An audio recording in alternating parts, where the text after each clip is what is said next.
Welcome back, everybody. We're going to do another Workbench look, close-up view of another German firearm, the Walther PPK.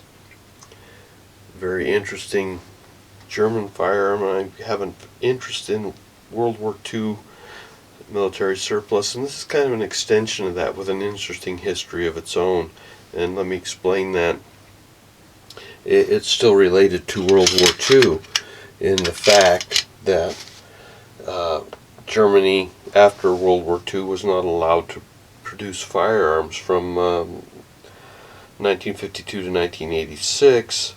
Walther licensed these guns to be produced by a French, the machine company in France, manufactured du machines du hot rain run. Sorry about the pronunciations. I am terrible at it, which is Mandarin in France. And then Interarms in Alexandria, Virginia was the importer of these firearms. So just like the Mauser HSC, this is Interarms stamped. And we'll bring it up closer and take a look at some of the roll markings on this firearm. Again, we'll take a look, verify it is empty, no magazine.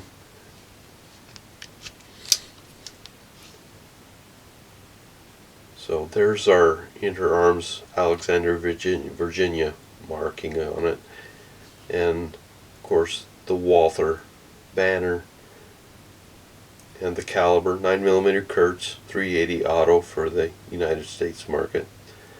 And we can see the German proof marks on this firearm.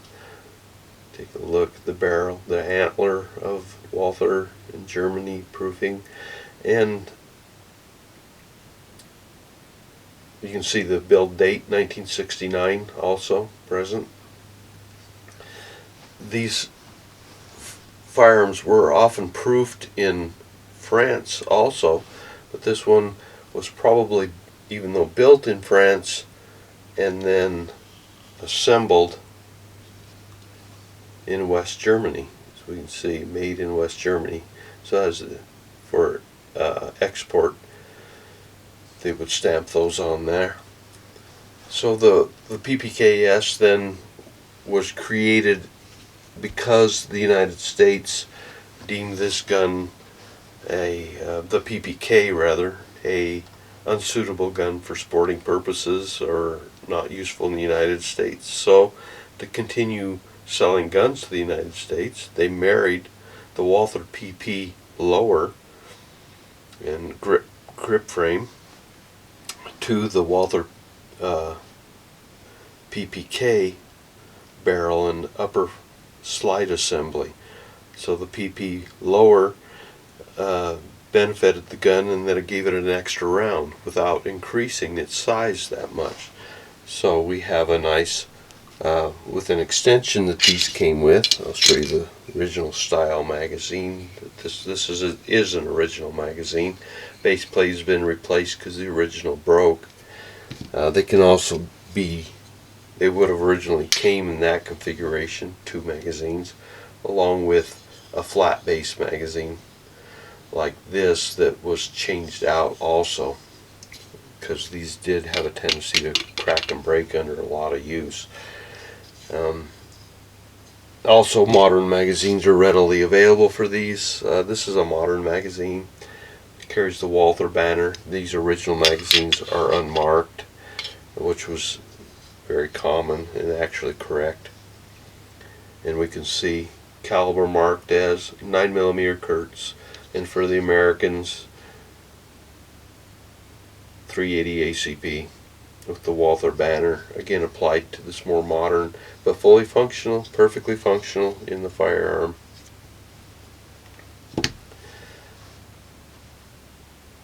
This firearm also has a box with it, and this would be the typical box you'll see, very plainly marked, exclusive distributors, Interarms, just a plastic box.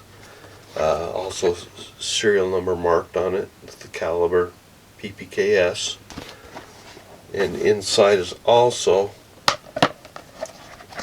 the original manual, the all-inclusive manual, PPKS, PP, and the PPK.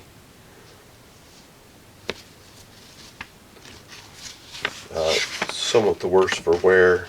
Apparently had some moisture in it at some time. See a little rust on that.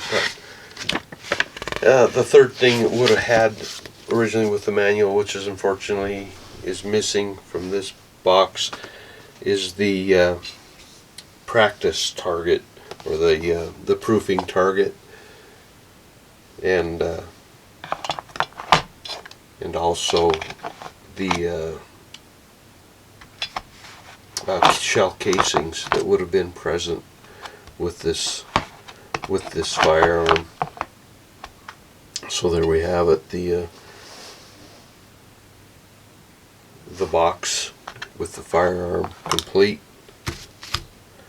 I'm not going to stretch my box out to get it back in there. You can see it's got a slight warp to it, and that's why it won't fall down in there.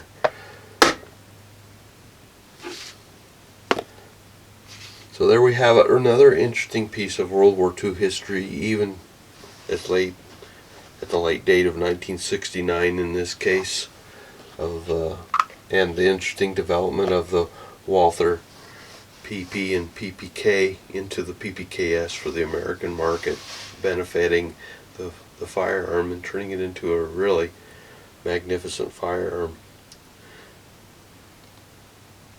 So we'll return next time. We've got more German firearms on the way, but we've also got quite an extensive Gras collection I'm going to take a look at. That's still a weakness of mine, these Gras French built late or early, just prior turn of the century firearms from the late 1800s, 1860s, 1870s, the development of the black powder cartridge into the modern smokeless cartridge, and actually the development of the cartridge at all. So make sure you tune back in for those, and some more interesting German long guns. And thanks for watching and subscribing. We'll see you next time.